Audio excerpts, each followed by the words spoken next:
That is so damn unfortunate.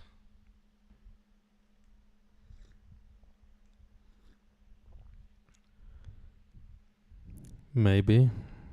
That's not important, Suki. Yeah. No, I think with me switching to this, to the Tim Henson one, because I didn't configure the audio properly. I sort of bombed out and muted everything. Then I had to restart OBS, and then it was just like a bunch of load and everything. So then, yeah, that's unfortunate. Oh, bruh.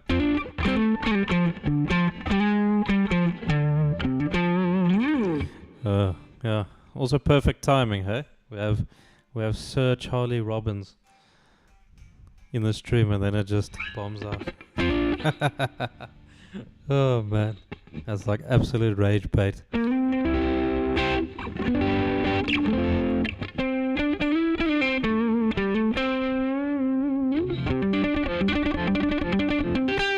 Yeah, I'll give you my address, bro. When you come here to set up your tandoori, we'll definitely hook it up, dude. But yeah, let me actually have a look at some of the presets and everything. What's up, Beamer? How are you doing? I had a bit of a boo boo. Messed up my stream, but I'm busy checking out Charlie Robbins's sounds. Cause he was he was in the stream just now, and then my computer kind of like rage quitted.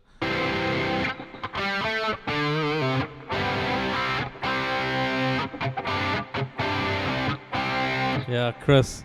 Dude. Technology, man. Technology. I actually remember now, the very first Neuraldsp plugin I checked out was this one, the Tim Henson one. And I was having a look at like the presets and everything. And this 80 shred one was the one that convinced me to get it. Like, this was the preset.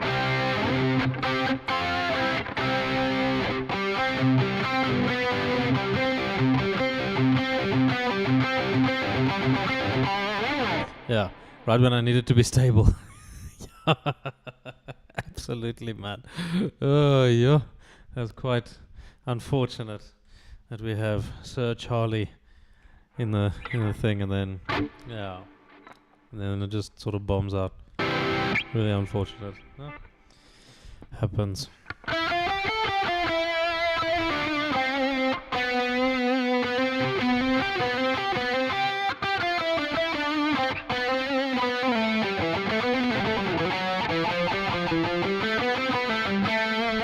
Oh man. So what happened was, like, you know, in the sound settings, there's sometimes they can treat your microphone as an input for the amp, and that's exactly what happened, because I didn't set it up properly. It was using my Windows audio, so I think it was using either my microphone or my webcam's mic as the thing. So then it sort of freaked out, blocked the audio, and then OBS was like frozen. I'm like, oh my word. Okay, so then I restarted OBS, and then I'm like, okay, everything seems to be fine now, the sound is fine. And then clever little me decides, or forgot to click start streaming. And I'm like, seeing the chat, and everyone's like, yeah, so where you going? I'm like, I'm live, aren't I? And then boom, yep. Ah, man, happens. Azio. Make the gain max scoop and mids. Let me have a look. Yeah. Yeah, let's go max all the way. Okay.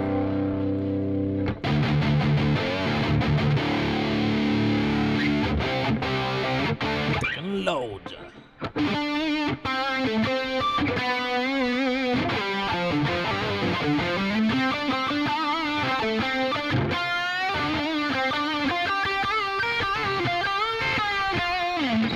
How you doing, Resolution? How's it going, man? Scoop all the mids. Scoop the mids. Who needs mids? Let's take it even further. There's an EQ here.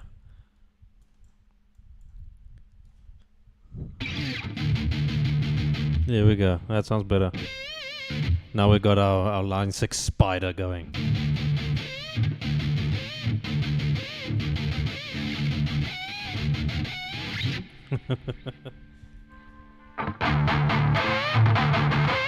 Ugh. Oh man. Let me open up my Petrucci.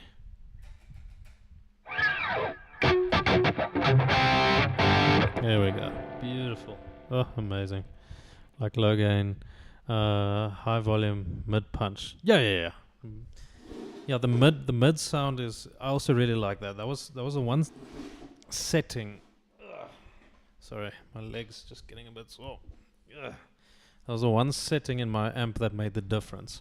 So I had a Marshall MG 100FX back in the day, and the mids. Like the thing is, the amps were very, very, I guess, trebly, or the high frequencies were for some reason like boosted quite a bit, and I was like, okay, let me boost the mids significantly, turn on the treble and everything, and then it was beautiful, absolutely beautiful.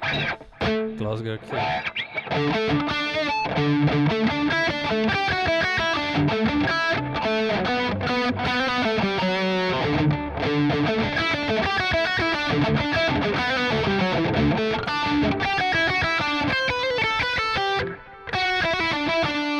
I think that's all good.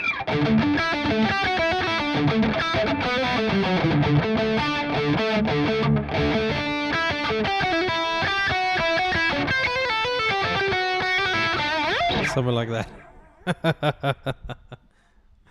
Oh man, that's a really, really difficult song to learn to play.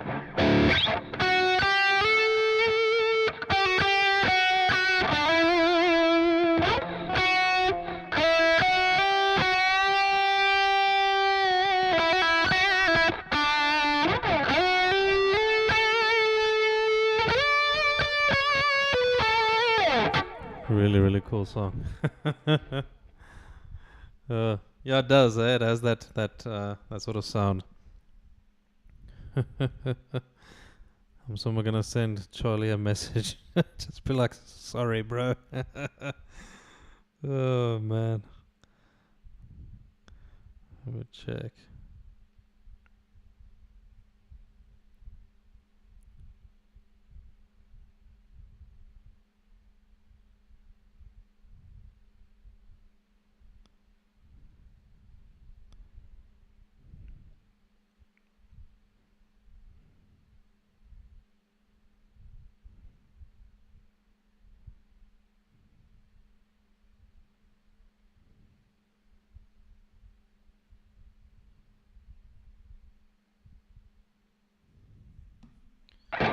Yeah, Pokemon intro.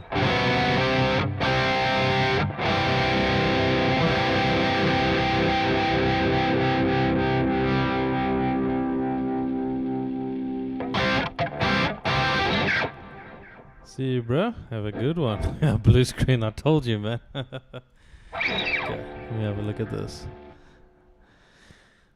Mr. Sayat. How are you doing, man? Have a look at this.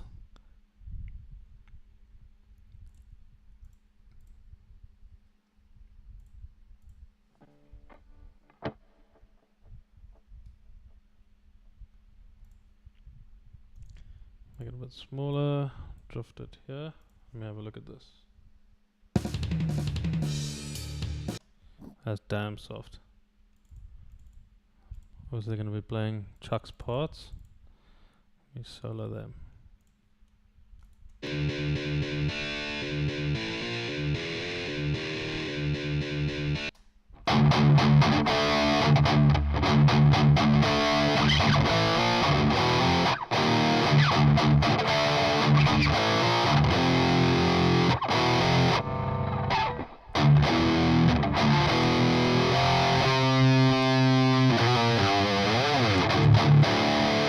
That's such a good tone.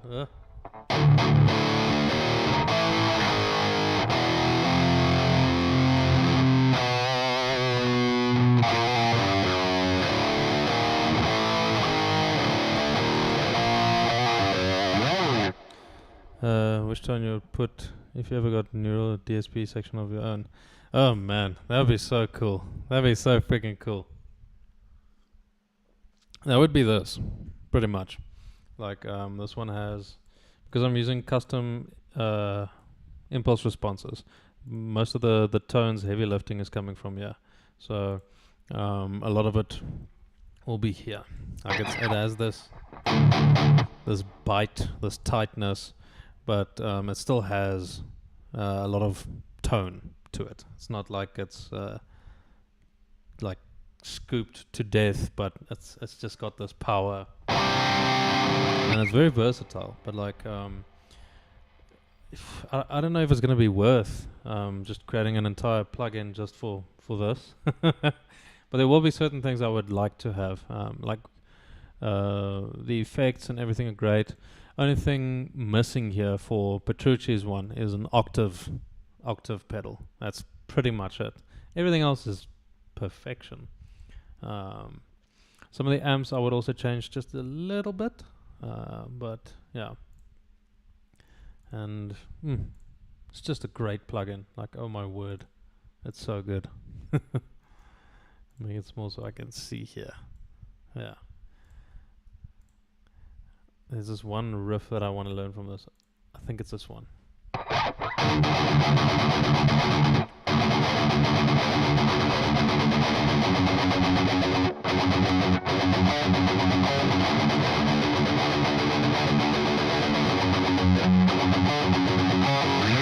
And then it's like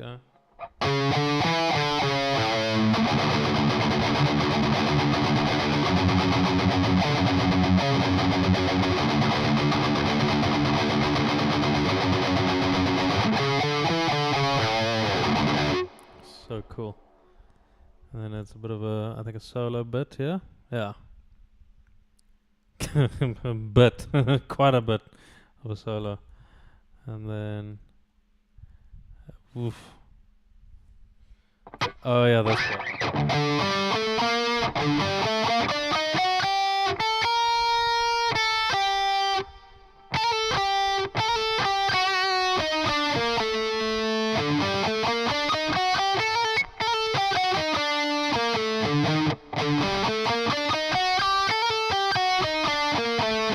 Then it's what?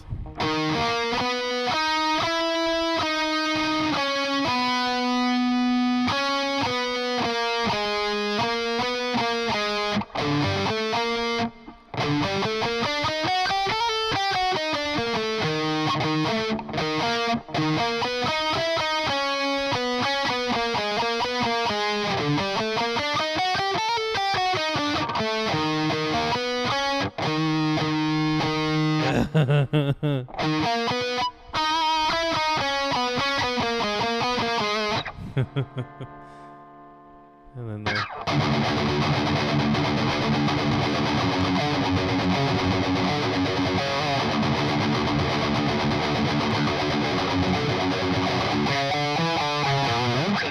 such a cool riff, man. And then, yeah, let me get this sorted. Everything with my computer seems to be fine now, thank goodness.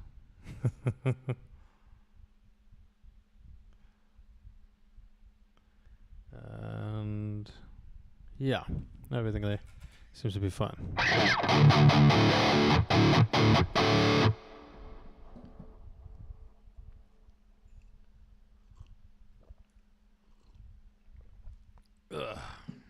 But let me work on some of my problems.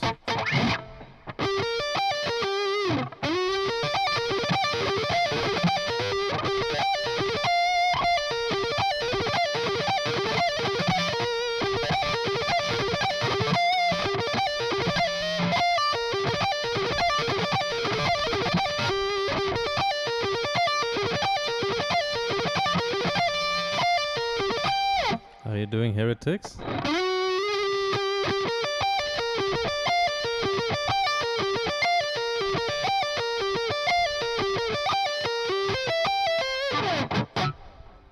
Your landlord just came for to put the boat in the lake. Oh man, really? Like what season is it currently in the United States? Like, because over here we're gonna go into autumn, like next month, pretty much. Slaughter of the Soul. I can actually learn that because that's pretty much where all the metalcore stuff comes from there.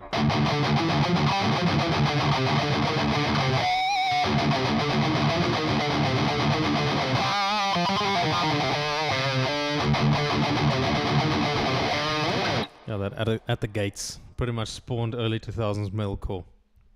So good. Winter but unusually warm. Yeah. It's always strange for me because all the American movies have Christmas in the snow. And over here it's peak summer in Christmas time.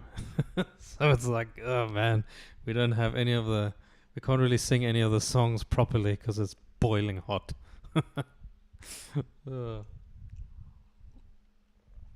Sverdans by Burzum. Sverdans.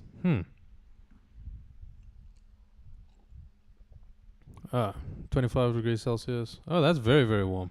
For us, it's like 35 at the moment. Some parts of South Africa, it'll get to like 46 Celsius. It's damn hot. Like, it's ridiculous. Depending on your altitude and everything. But if you go more to the northwestern parts of the country, oh my word, it gets really hot. Because then you're getting closer to Namibia, which is desert. It's just freaking desert. So beautiful place though, beautiful. But man, it's hot. Ugh. Summer's just starting. Wait. So summer's just starting in... Bruh, the globe is so freaking confusing. Oh man. I sometimes wish the flat earth people were right. It would just make things easier if everyone just had one time zone. One season at a time. Oh man. Goodness.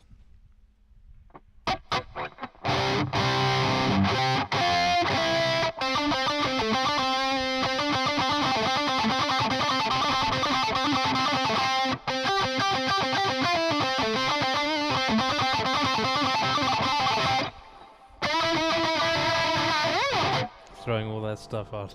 Let me see this.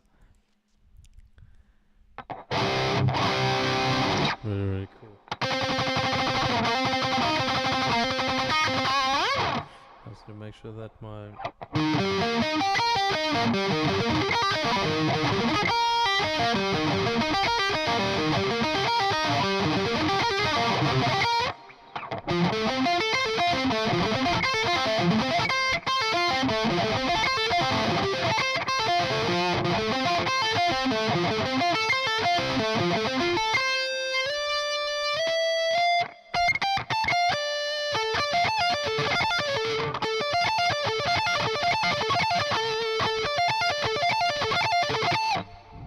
a top 5.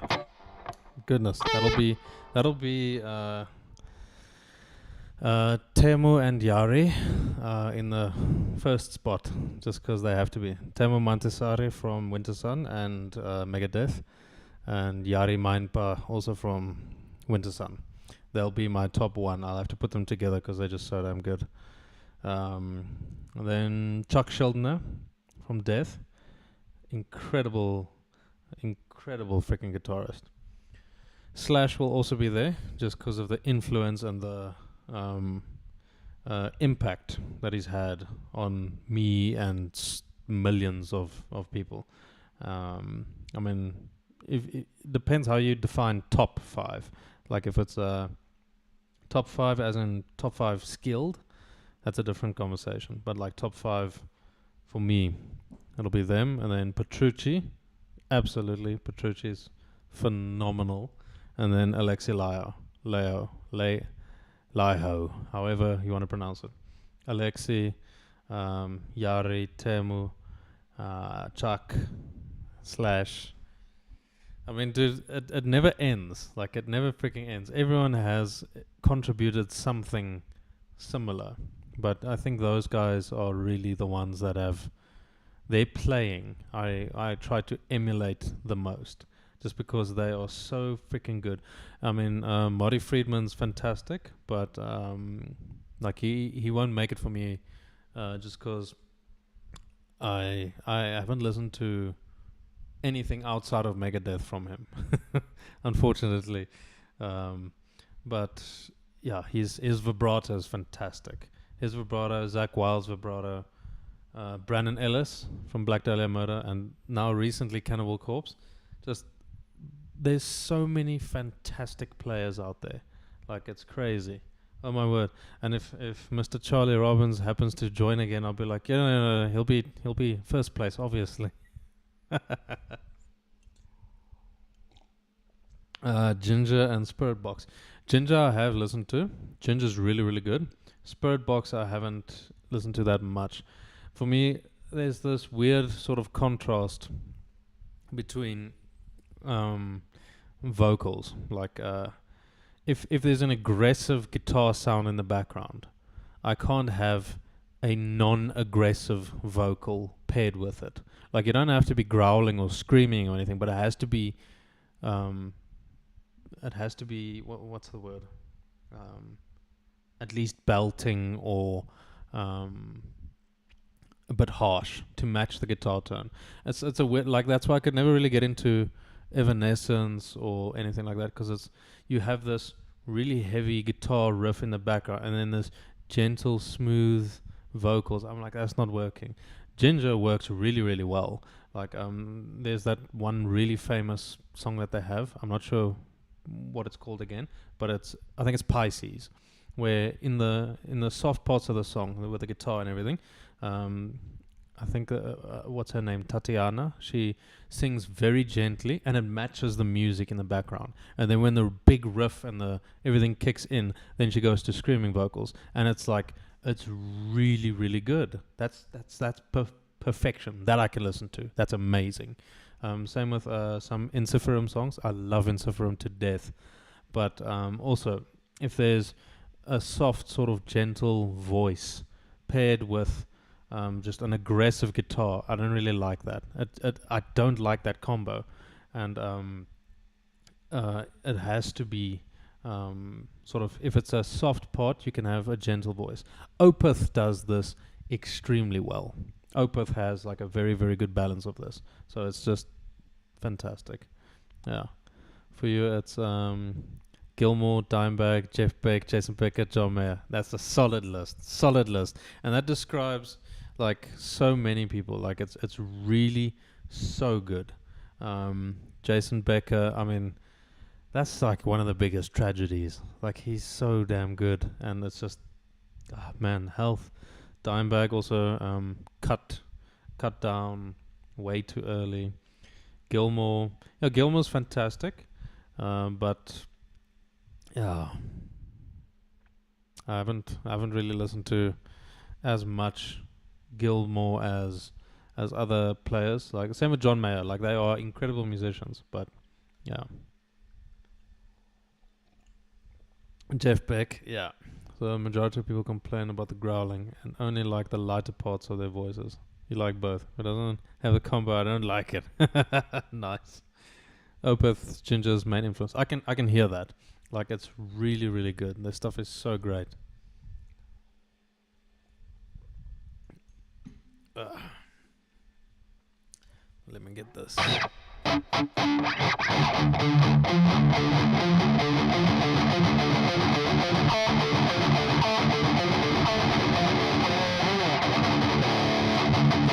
Let me just tune again, because I feel like this. Or let me switch back to the Cort. I think it's going to be really good.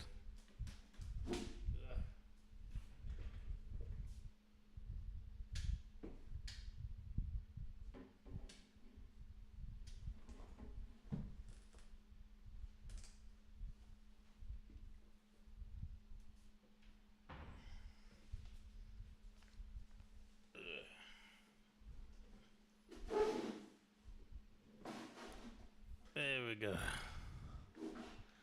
Oh man, what video is that? That makes me scared. What was I playing? Let me just figure that out. Mr. Doe, how's it going? I don't think you can post links in the chat. I think it blocks it somehow. Master of Puppets interlude. Oh, let me just switch to a clean tone for that. Well, not a clean tone, but a not as aggressive tone. So like.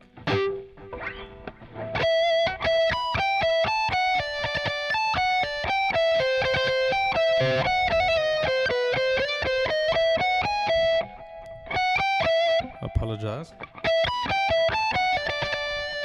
Let me lock in.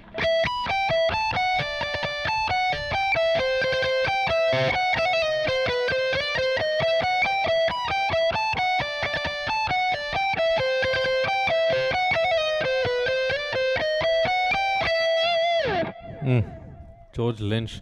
Is George Lynch from what's it? Steel Panther? I think from some sort of glam metal thing. Jimmy Page, Marty Friedman. Yeah, that sounds about right.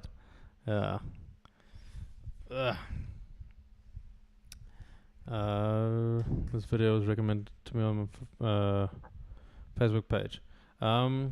Like, what song was I playing though? Because I'm not sure which one you're referring to. 100% accuracy, just the timing. Accuracy is a few inches from perfection. Yeah, like.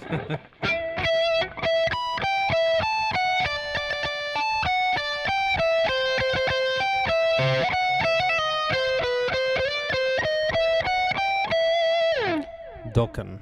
Oh. I feel like my brain's George Lynch is from Dokken mainly. Why the frick am I forgetting this? I might be confusing him with someone else then. Yeah. Numb Nuts. That's such a great name. Oh man.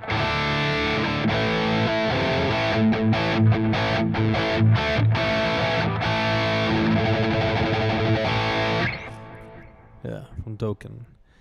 Oh, sick. And that was that the main reason, or was that so that you can pick up all the ladies? Resolution. It's like so you can pick up some ladies. Yeah, if I play guitar, they'll think I'm cool. Oh man. The song name was definitely same chord guitar in the vid. That's a bit strange. Was it a black guitar? Was it live? I think it might be a song by Machine Head, Halo, or something like that. But that was in high school. Goodness. Yeah, no, that was in high school. Oh my word.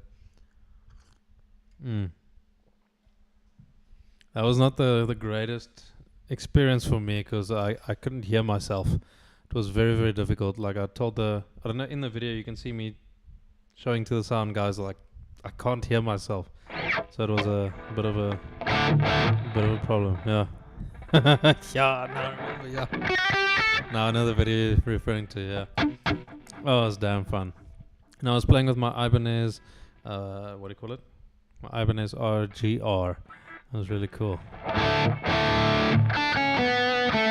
You have to pick up the guitar before you can pick up the ladies. Oh man. And now you picked up both and a million of them. Oh man. Oh. Under Lock and Key is the best album if you want to give it a shot. All bangers. Let me write that down. I'll need to remember that. I've written down so many things already. Let me just have a look. Under Lock and Key. There we go. Sick. Yeah. Yeah, No More Tears is a banger as well. I just haven't learned that yet. That is one thing I still have to learn.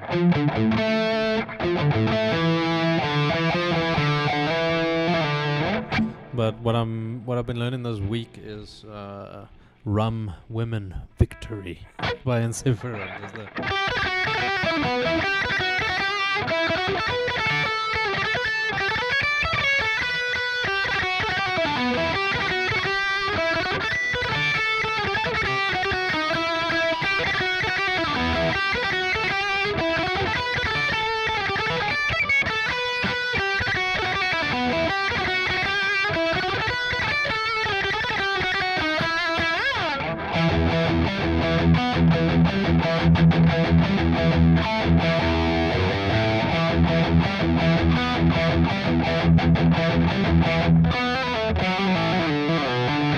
Venom or Black Sabbath?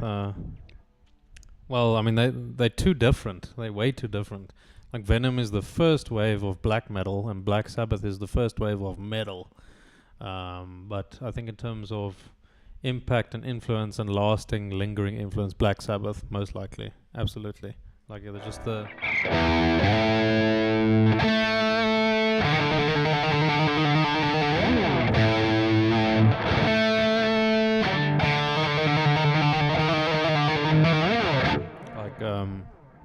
Oh goodness, Black Sabbath probably, yeah. But Venom obviously has some really cool songs as well, like black metal. Black is the night, metal we fight. Power I'm said to explode. So good.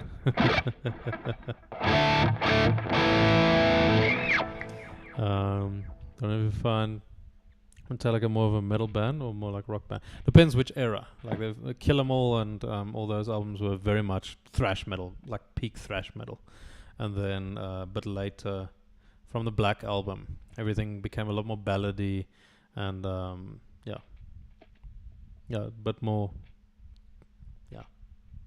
really more. They focus more on their songwriting and everything. But I really enjoy both eras of Metallica. They have some really cool stuff from both sides. And do I ever play any Rush?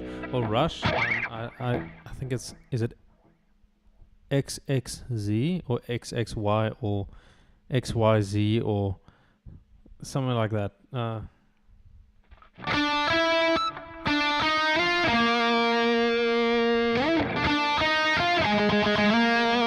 That song.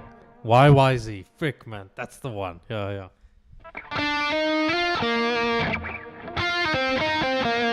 That one. Oh, goodness. Metallica turned into hard rock. Yeah. What amps do I own? Sold all my physical amps. Right now I'm just using Neuraldsp plugins. So it'll be the Archetypes and the Fortin Nameless, which is just perfection. Right now I'm busy playing with the Archetype Petrucci, and it's just great. It's really cool.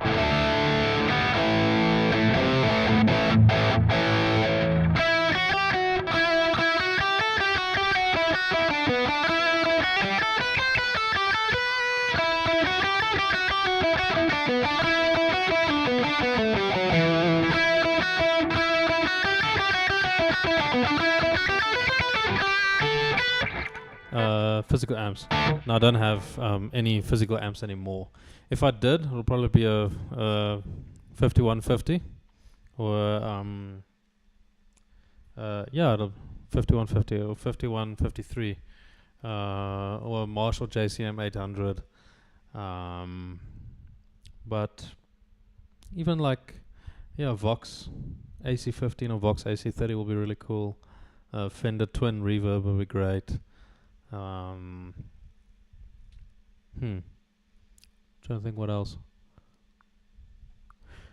I think I'll skip a dual rectifier. The 5150 is better for me. JCM 800. I think what's it? Plexi. Marshall Plexi is like one of my favorite sounding amps ever. Like it's just it's so good. I don't know if they stayed in the same band. Who knows how far they could have gone. That's very true, yeah.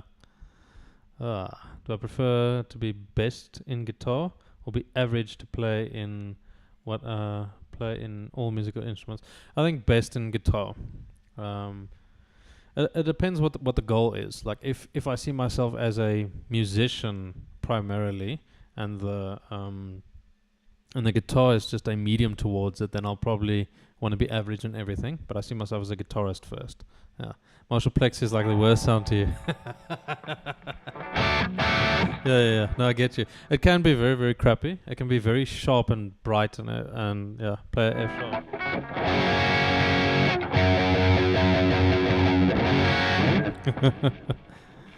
And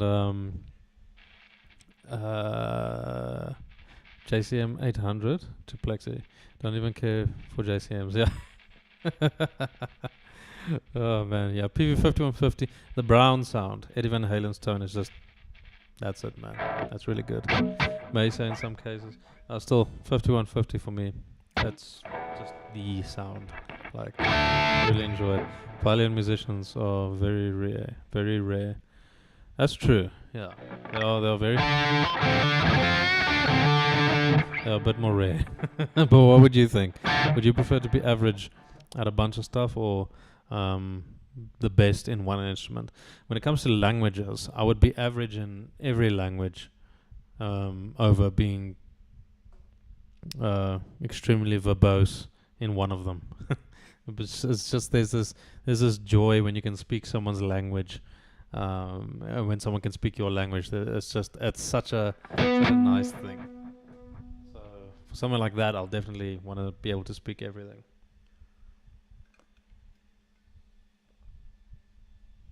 But that is a bit hard. That is a lot harder than learning every instrument. Oh man, I love this tone. Gosh.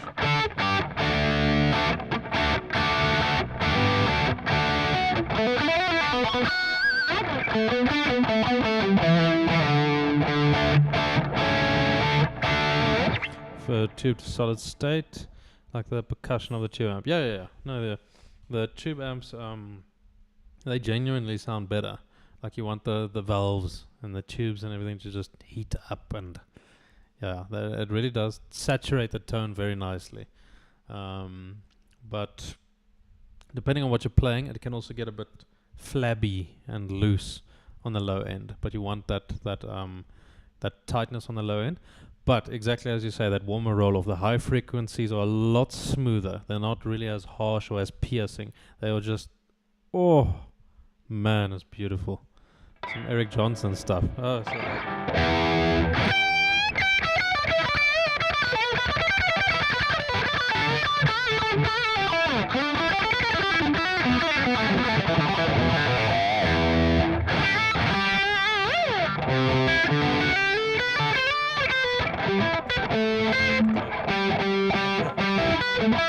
I really suck at hybrid picking. That's like one of my biggest weaknesses.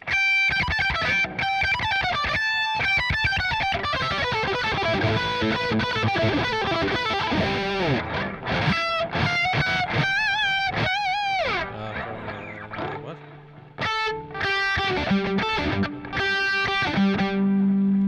How the hell does this thing go again?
That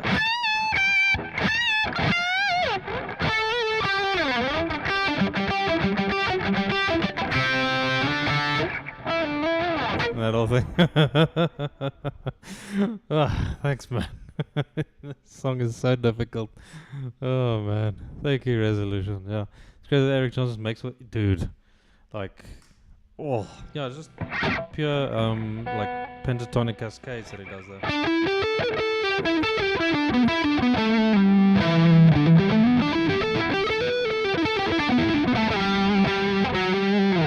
Gabriel, how you doing, man?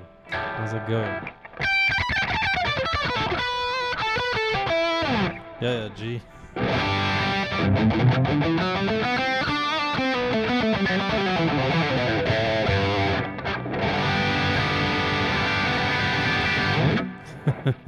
Super cool. Yeah, key of G is like guitarist, like skeleton key, because it's relative to E minor, and we like chugging. So man, best gangster rapper in North Island. I'm gonna be like Dave Mustaine and just be like, give Ireland back to the Irish, or what? What did he say? And then he almost started a war. And then, yeah, holy wars.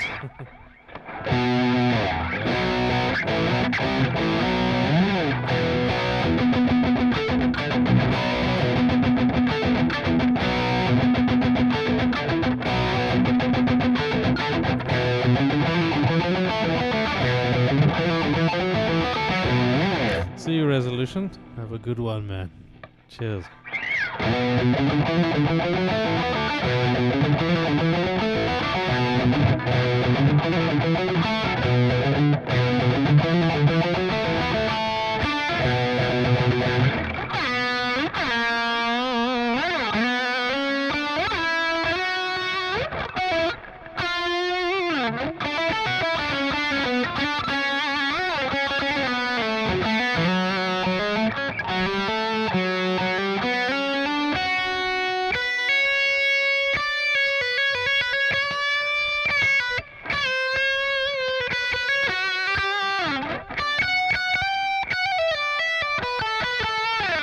I'm butchering it now.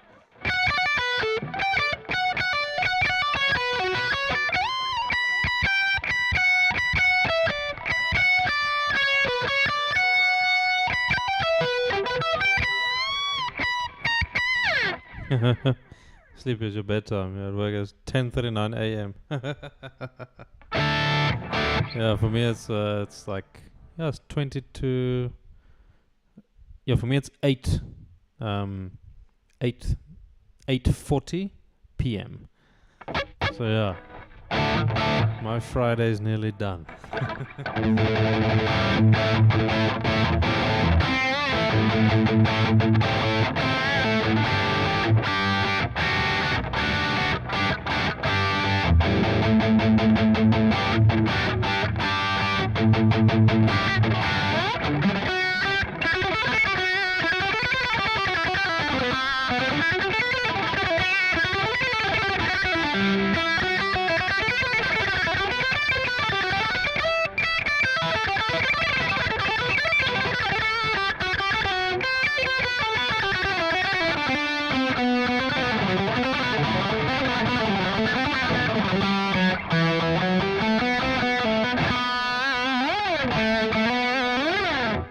Have to revisit Corey Wong, Larry Colton. Ah, man, Corey Wong's really good. Like his right hand is where all the magic happens. He's just super good with muting and playing so aggressive with edge of breakup tones there.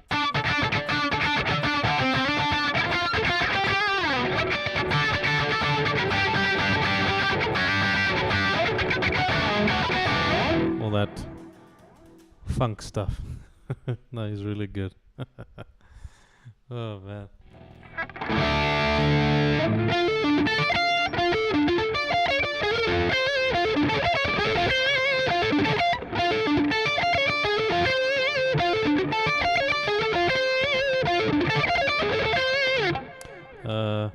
Masayoshi Takanaka's music. No, I have not yet. Let me write that down as well. Masayoshi.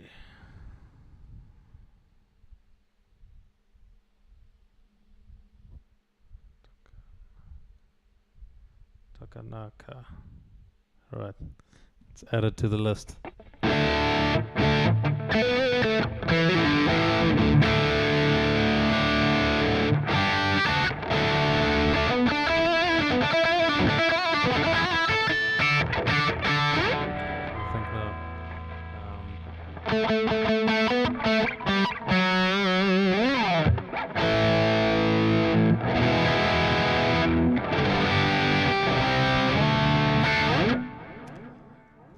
Through that. The album is called Blue Skies. I'll have a look at that. Summers. Sick, man. I'll see you guys on the same page.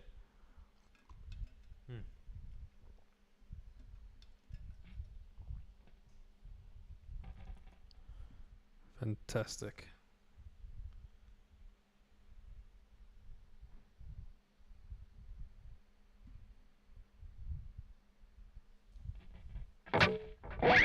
So Discovery is meant to be listened in the summers. So good, man. So good.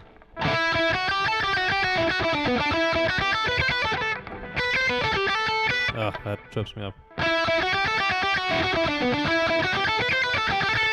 That part trips me up. How's it going, Mr. Lost? How's everything over there? Hopefully you've been found now.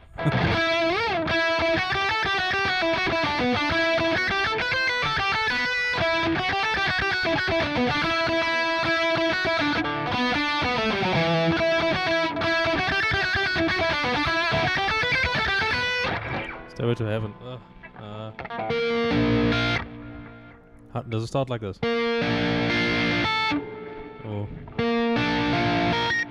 Or something like that.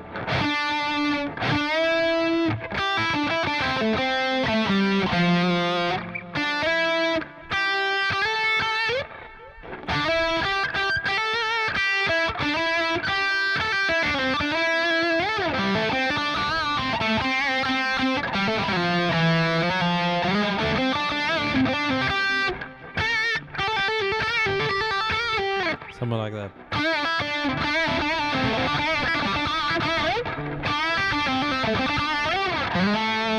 Something like that. Tokyo Reggae. Let's see.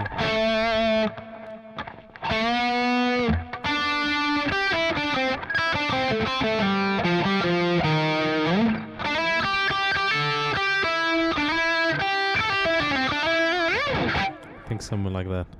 Stairway to Heaven. Oh, beautiful. The whole song is actually really, really good. One of the hardest parts is in the bridge, because it deceives you where the one is, the downbeat of it, like the.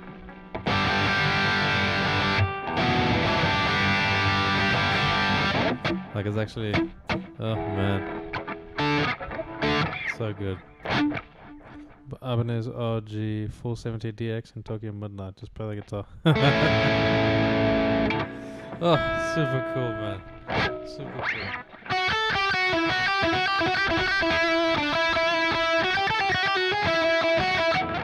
Sasha, how's it going, man? I learned now Rum Women Victory from Instagram.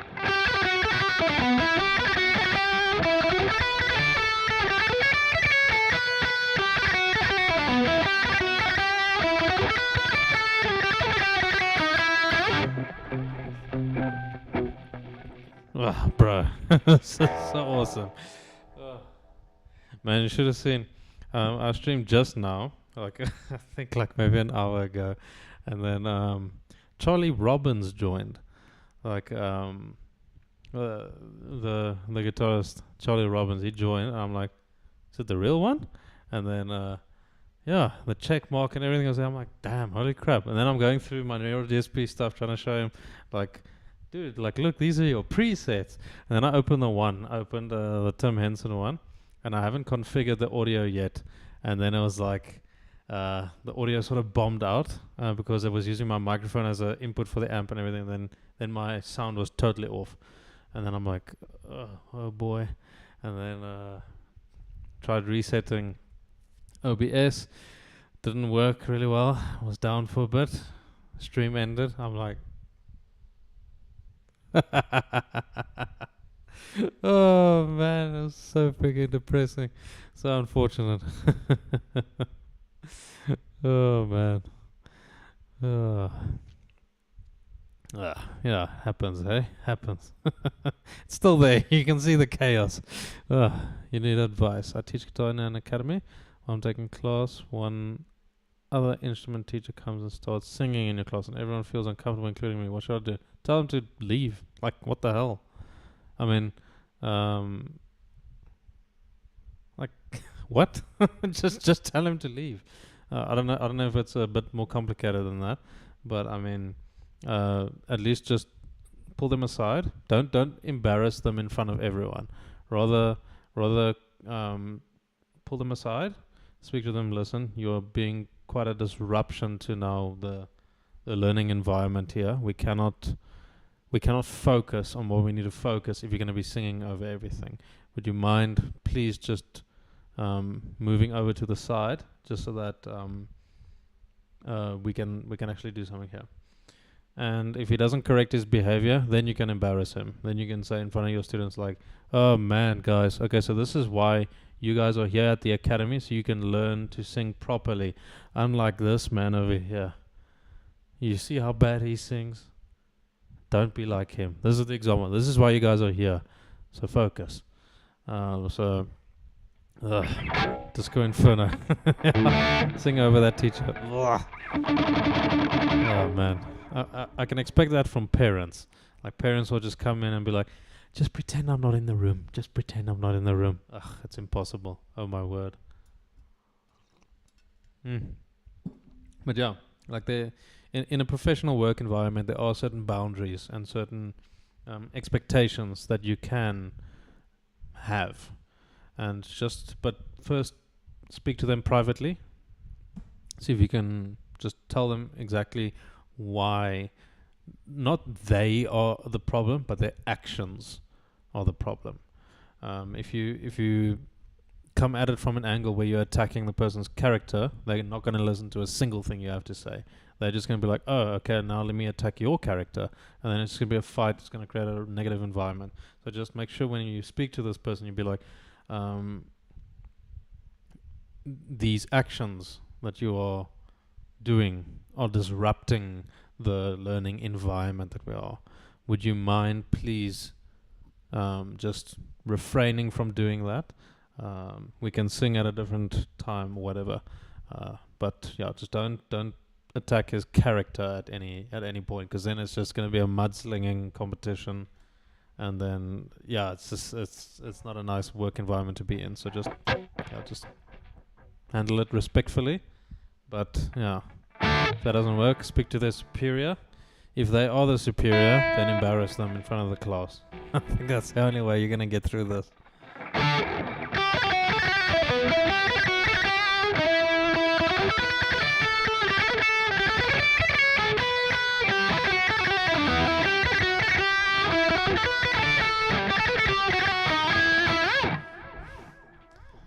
Man, such a cool riff.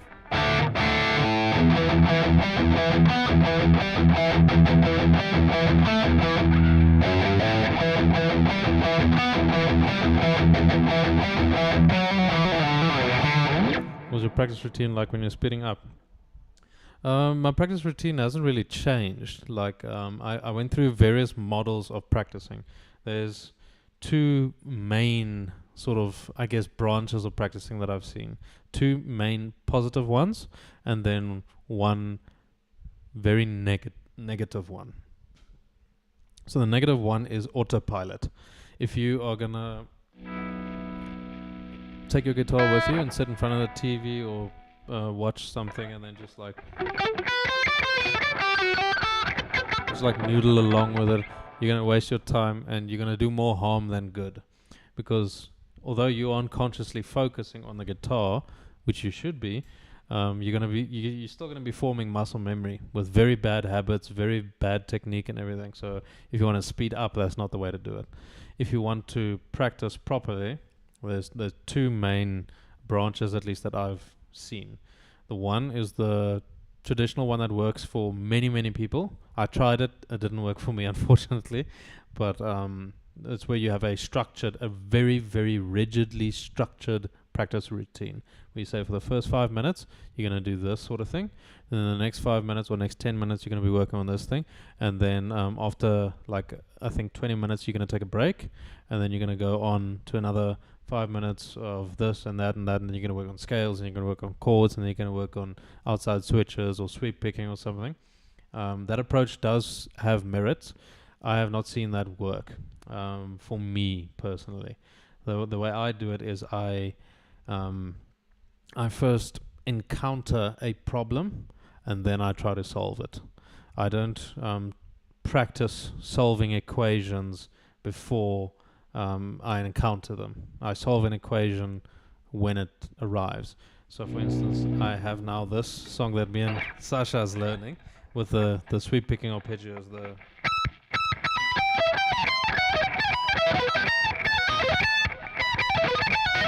that sort of thing. It's really difficult. So now I've encountered a problem. So why? What is the problem? Problem is the turnaround. I need to decide, am I going to be changing direction before I turn around or after I turn around? So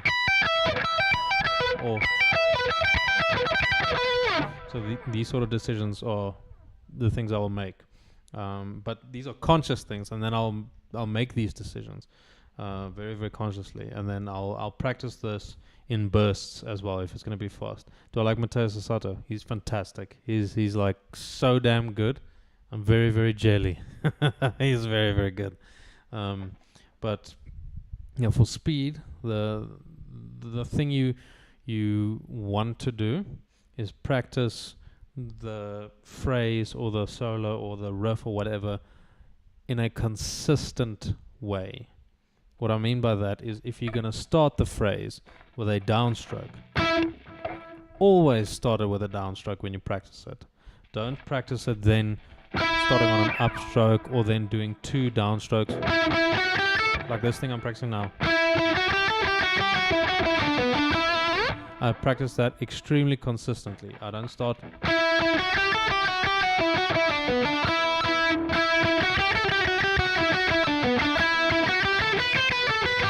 like it's exactly the same strokes every single time that I practice it, which is very important, because I'm solidifying that muscle memory that I'm building for this thing.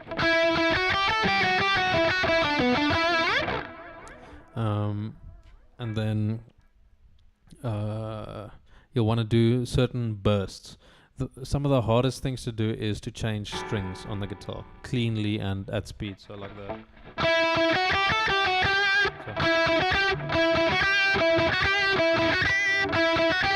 that sort of thing. So now I'll practice that. The whole riff is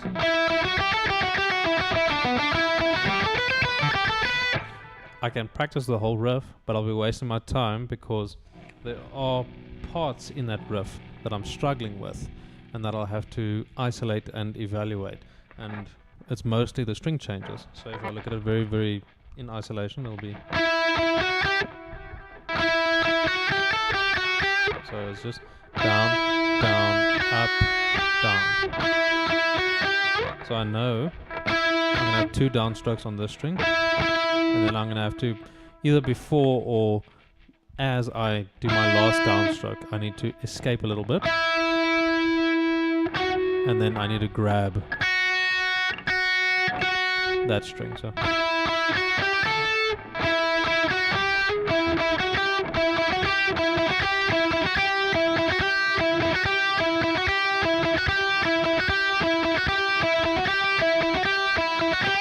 that sort of thing. So I need to position myself in a way where I find the problem areas in this long string of notes, because this part isn't really difficult because it's on the same string. But as soon as I try to go,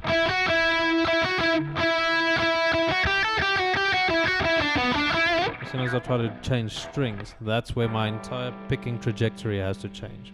So I'll isolate those moments where these things happen. Another riff that I really struggle with is the Kissing the Shadows riff.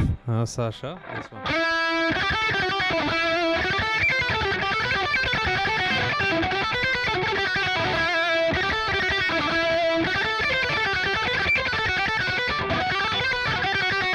You see there, it's messy whenever I'm changing strings, because I have to switch between inside and outside picking.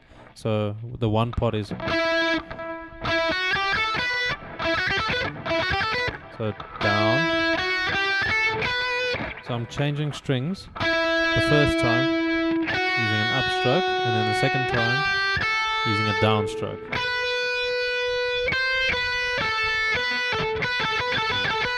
Inside picking. It's also very, very difficult.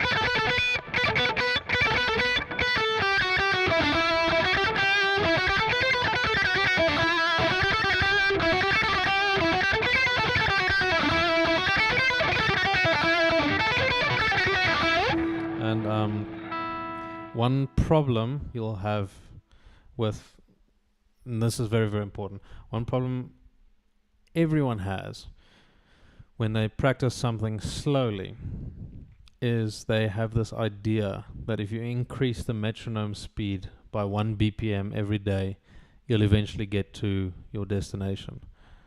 No, unfortunately not. I wish it were that simple. Problem with that is the fact that at slow speeds you can consciously process every single note that you're playing and correct yourself in real time. But when you're playing faster, you have to rely on the muscle memory that you've built. You have to tap into that which is already there. Otherwise, it's going to be a disaster. At a slow speed, my right hand has time to rest between each stroke. So I have a lot of momentum that I start and then stop. But if I'm playing fast,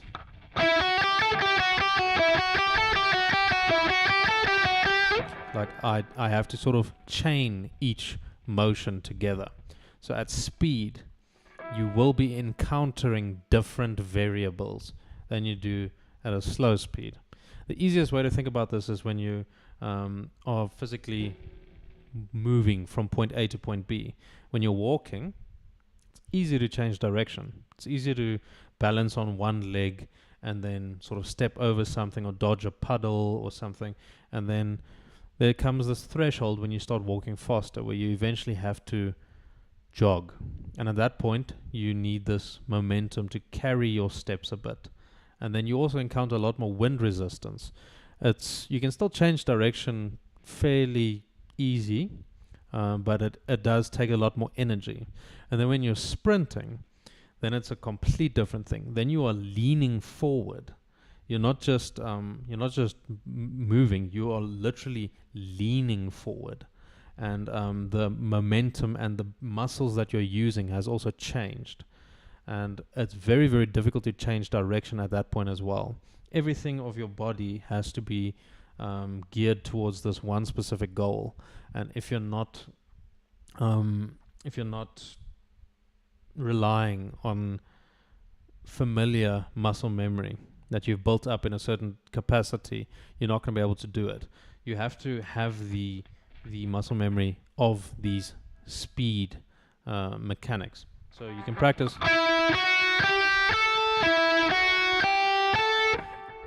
Great, but you're not encountering any of the variables that you will be encountering at speed. So that's why you need to break it up into very, very small chunks of, let's say, 4 notes. So 1, 2, 3, 4. That's perfect. If the whole thing was... I'm not going to be able to focus on each chunk. I'm going to do...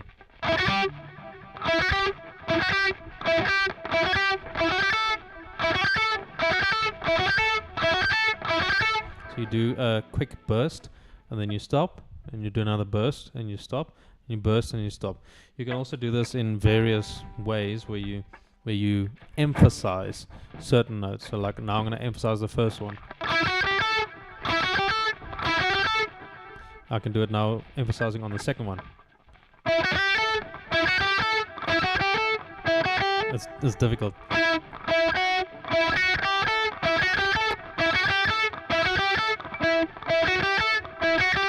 The thing is that is going to form these sort of checkpoints within the lick. Obviously, eventually you do want to perform it in a certain way, but like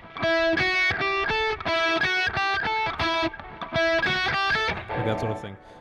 You can really experiment with a lot of different techniques, but yeah, that's very useful. I'd like to stay in cemetery gates. So yeah, absolutely. Can you give me some tips to make your guitar playing sound more melodic and smooth? For the smoothness, what'll be good is if you learn your muting. Yeah, just your muting. So it's not. So the other strings are really focus on your muting and focus on not having each note sound staccato, because the way you're saying about making your guitar playing a lot smoother, it'll be not.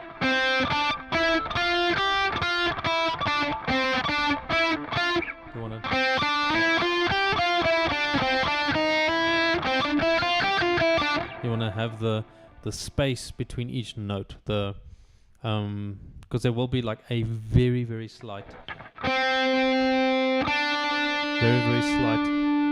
pause. It's like a millisecond or two, like between two notes, but you don't want. You want not.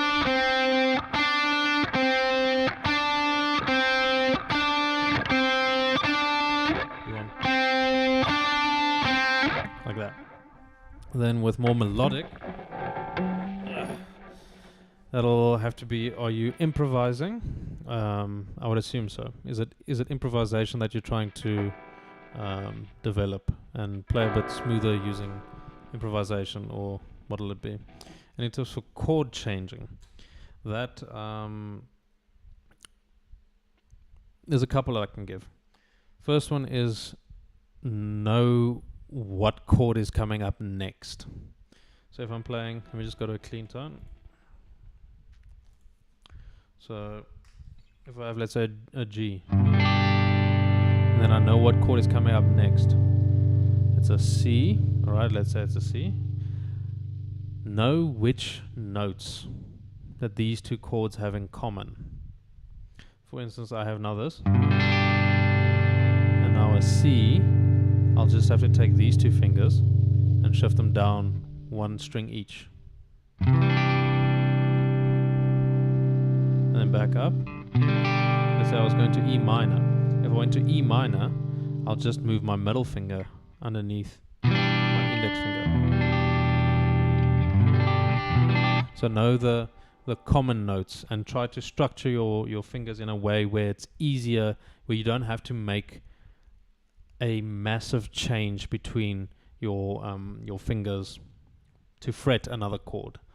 The second thing I can tell you is from Justin Guitar, great freaking teacher. He says you need to play the chords in the air. So like you already position your fingers in the way that the shape is going to look before you actually press it.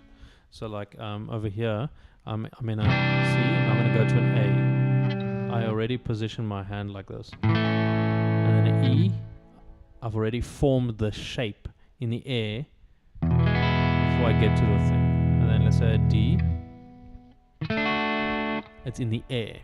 So you're playing air chords. This is from Justin Guitar. He's phenomenal when it comes to this sort of thing. So you sort of already create the shape in the air before you get to the chord.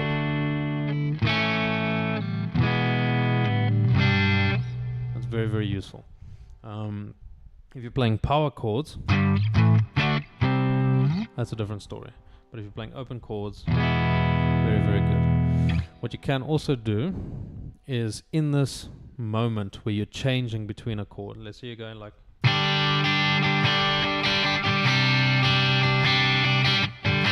you can have this little bit of a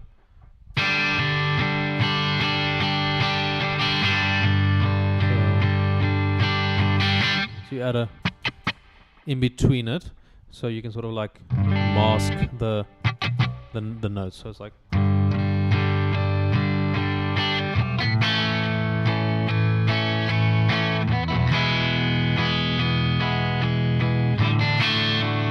so when you're changing between the chords, you sort of disrupt the direct rhythm of just being.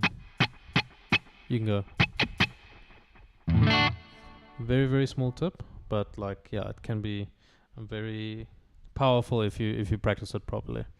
Thanks for the tips. Right now I'm struggling with string skipping and picking accuracy. Okay, finger picking or guitar, are you using an actual pick?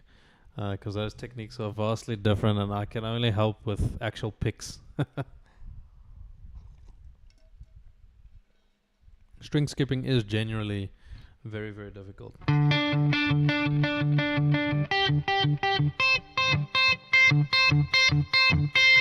Very, very difficult.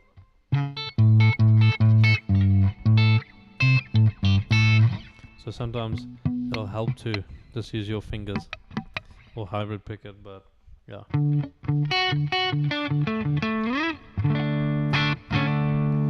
get to a nice drivey tone again.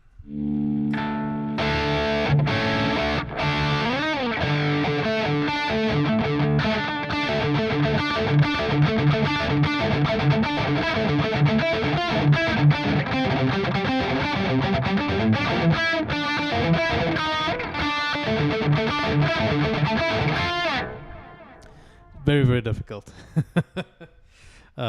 So one thing you can start with is outside picking. What I mean by that is you have a downstroke on a low string and then an upstroke on the higher string. Don't skip strings yet. First, just get used to this.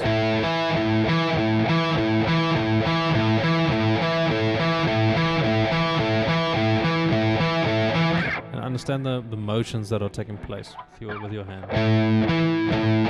So I'm picking like that, and then on my upstroke,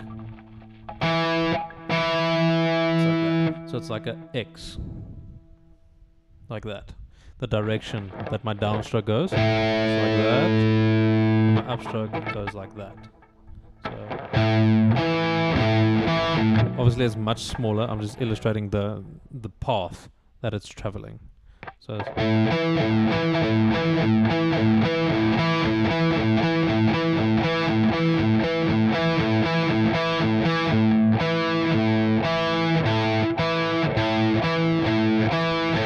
because you have to skip over the string.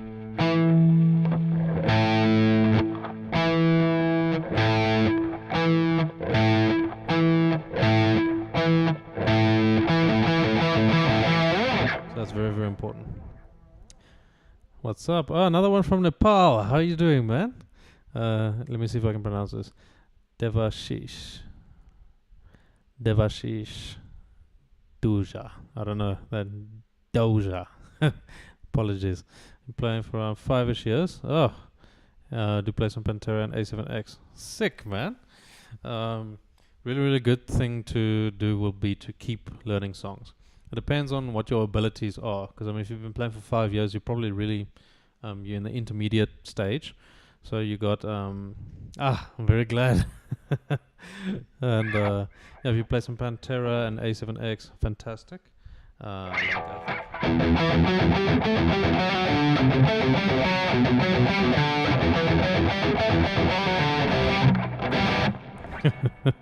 Really good stuff. And the Pantera, what?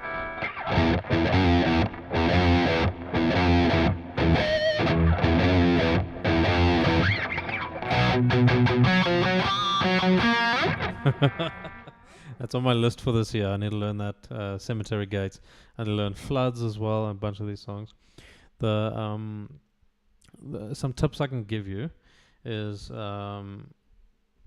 decide on a practice standard and stick to it. What I mean by practice standard is how many days out of the week are you going to be practicing. It helps also to write down like what time to what time, so that you know that you're making a conscious decision to practice this many times a week for this time period. And don't set the bar too high. I say this to all my students. Don't set the bar too high, because if you fail to reach it, it's going to do more damage than setting a lower bar and being able to meet it. Very, very important. Every single one of my students have they've given me their practice, their practice standard. Mine is I practice every single day, 7 to 7:30 in the morning before work, and then in the evenings sometimes. It just depends. Right now it's Friday evening, so I have time, so I practice in the evening as well. And I'm consistent with it. That's I think, like I'm not necessarily better than a bunch of guitarists. I am a lot more consistent than a lot of other guitarists, and as a result I can get better. So again, I don't practice for 5 hours every single day. I practice 30 minutes a day minimum, and then I do it consistently every single day. There's a lot more power in the consistency than there is in just brute forcing it twice a week or something. So very, very important. I have my expectations low too. Very, very good. And you practice for 2 to 3 hours. That's very, very good. Very, very good. One thing I can say is find a song that is outside of your abilities. And for me, there's so many of them.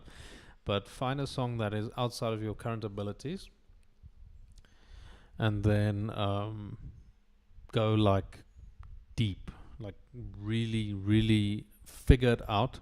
Watch as many covers about that song. Really try and give it your all, because that's gonna force you to develop yourself as a musician in a significant way.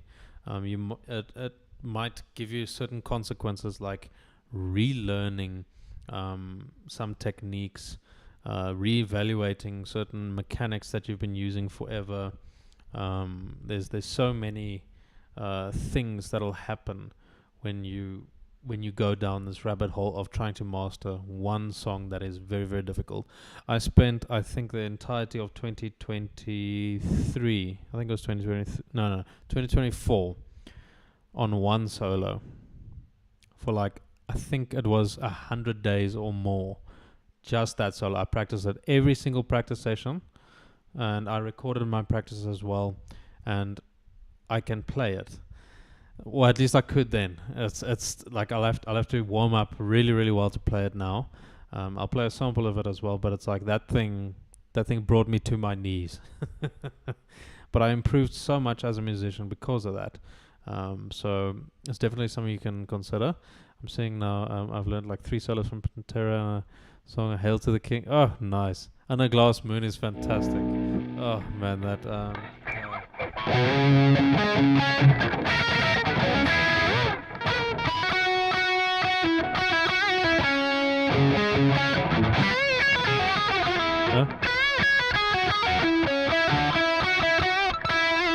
that thing.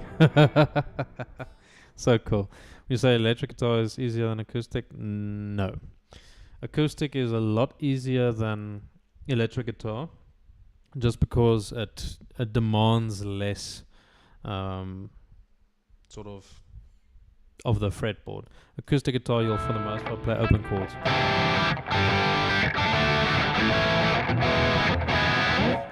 So being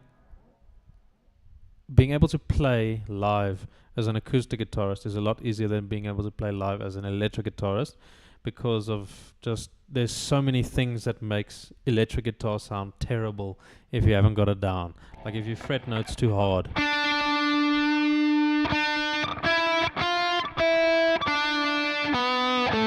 Like we've all heard that, and it sounds horrific. Or you pick things wrong, and it just sounds so bad. So acoustic, it's much better. It's much easier to get into a position where you can perform with an acoustic than it is with an electric. Certain things are easier on electric. For instance, the strings aren't as tense, so it's easier to fret a note. But yeah, that's about where the only benefit. And you don't have this massive box that you have to hunch your arm over. So yeah, but electric is more difficult to master. But then you get Tommy Emmanuel, who plays things on acoustic that I can only dream of. So there are exceptions. But for the most part, for the average player, an electric will be a bit more difficult. Am I part-time or full-time musician? No, I have a full-time job outside of guitar. No, I'm part-time musician. Well, it's like I play at my local church, and I give lessons after work as well. So I have a full-time job from 8 to 5 every day, and then Saturdays I have open, and Sundays is church. So Saturdays I give the majority of my lessons, and in the evenings after 5 p.m. I'll also give some lessons. But yeah, now I would absolutely love to give lessons full time. It's my biggest passion. I just love seeing my students improve and get better, or rather get good. So yeah, chorus is so smooth with the overdrive. Yeah, it is a chorus. I have a light chorus on the pedal, or on the plugin. So I'm back, bro, with more System of a Down song requests. Oh man.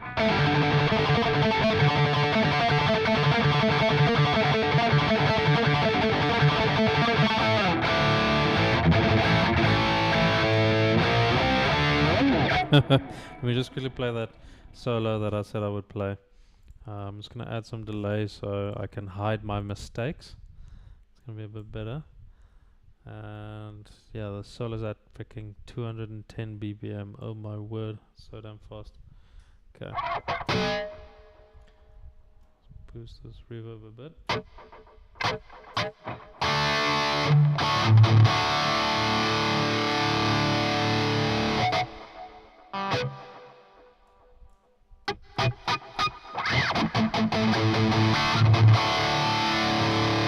Let's hear the tempo so I can get myself familiar. 3, 1, 2, 3, 4.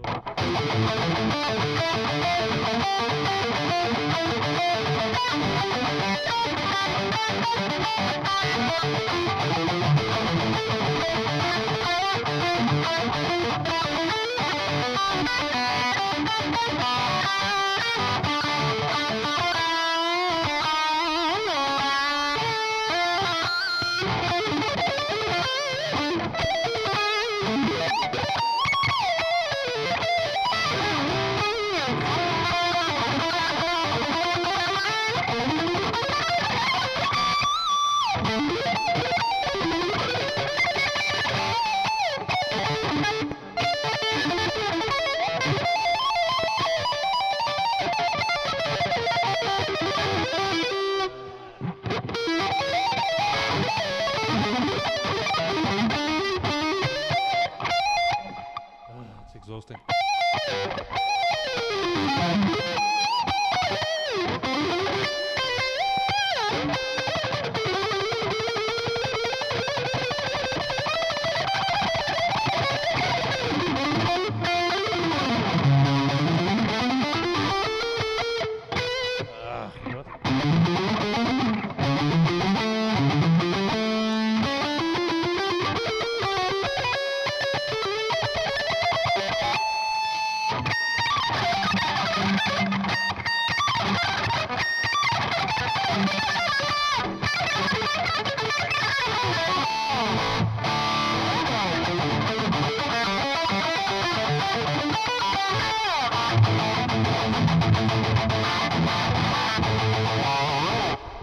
Man. See, I have to warm up properly for that because that is exhausting to play. Especially all the legato rounds. Ugh, painkiller. Oh man, I feel like I need one. Yeah. I've got Instagram. Yeah, I think if you search my name, you'll probably get it. So my YouTube name here is just Get Good, and my real name is Nyan Olivier. So it'll be there in the title or the channel name and everything. So yeah. Ugh, damn, that's exhausting. Bro's doing a job 8 to 5 still straight passions. Absolutely, bro. Freaking hell. Oh, I'll always have time for this. I will make time for this.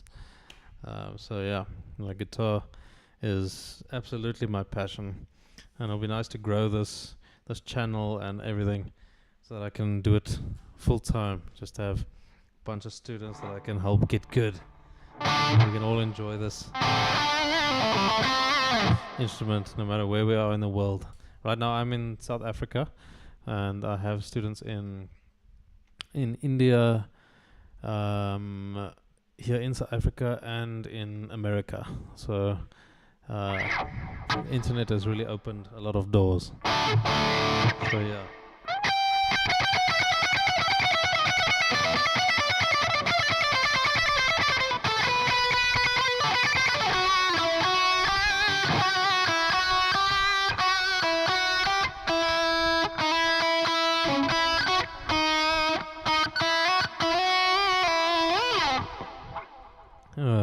Can I flex? My country's president is a musician. Oh, that's incredible. My country's president is a criminal. So I think I win. Yeah. It is Indian theme. Yeah. It is Indian theme song. Yeah. It's called Ekasinati. Beautiful song.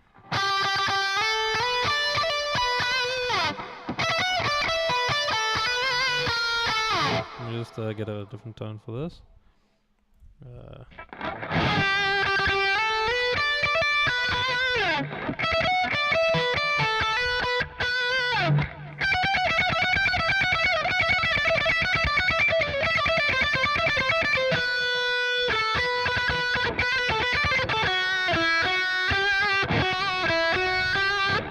Oh man, goodness. Yeah, I think it's probably one of the requirements or qualifications you need in order to be a politician. It's like you first have to commit a few crimes, and it's like, all right, cool, we'll allow you.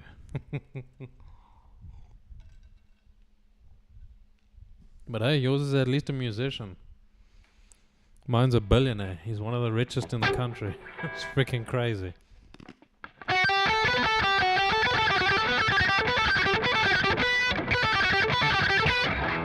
What exercise would you recommend for beginners? Just started playing 6 months ago. Only strum open chords for now. That's very good. Like if you can strum open chords. I couldn't do proper strumming until maybe 2 or 3 years into playing, just because I had such bad technique. I really had to brute force this stuff. And what you can do for exercises, like exercises are great and all, but the thing is, you need to start getting to a point where you're going to be learning riffs, as many riffs as possible. And when those riffs are too challenging, then you need to deep dive and understand why. What is it about a specific riff that is making it difficult for you? Most likely, it's going to be the right hand. The picking hand is by far the biggest hurdle of every guitarist. So learn as many riffs as you can, and yeah, that'll be the best thing to do at this point, because you can learn so much when it comes to all these riffs and things like Polyphia.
So messy. Goat. Boxy. Metal song by who? I'll add that to the list as well. I've got so many songs I need to learn. Boxy.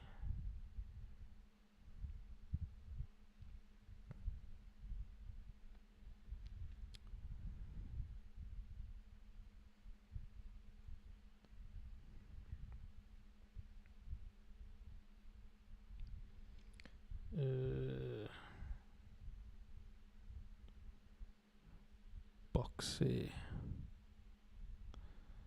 Write that down. Cool. Yeah. But yeah, now I'm gonna head to bed. It's 9:30 now, and yeah, no, it's really cool chilling with everyone. I think I'll finish with Can't Stop. Just quickly do that, and then I'm gonna head to bed.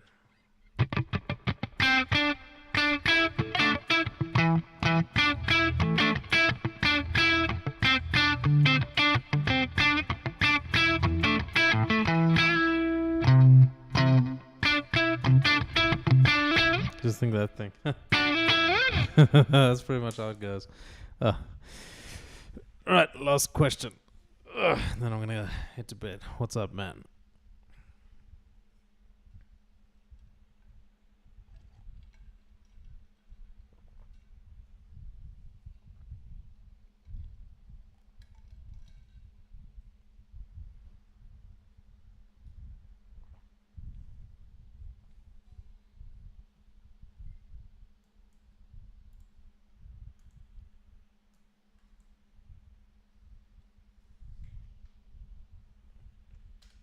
What processor? Like guitar, amp sim or something. I would recommend anything from Neuraldsp. I'm currently using the Neuraldsp Archetype John Petrucci. Fantastic piece of software. So I would recommend that. That is just it's brilliant. So anything from Neuraldsp, and that'll be good. Sick, man. But yeah, everyone have a fantastic day, morning, evening, wherever you may be. And yeah, everyone have a fantastic day. I'm going to stream again tomorrow. Just have some things, some lessons and things that I'm going to be doing tomorrow. So yeah, awesome, everyone. Take care.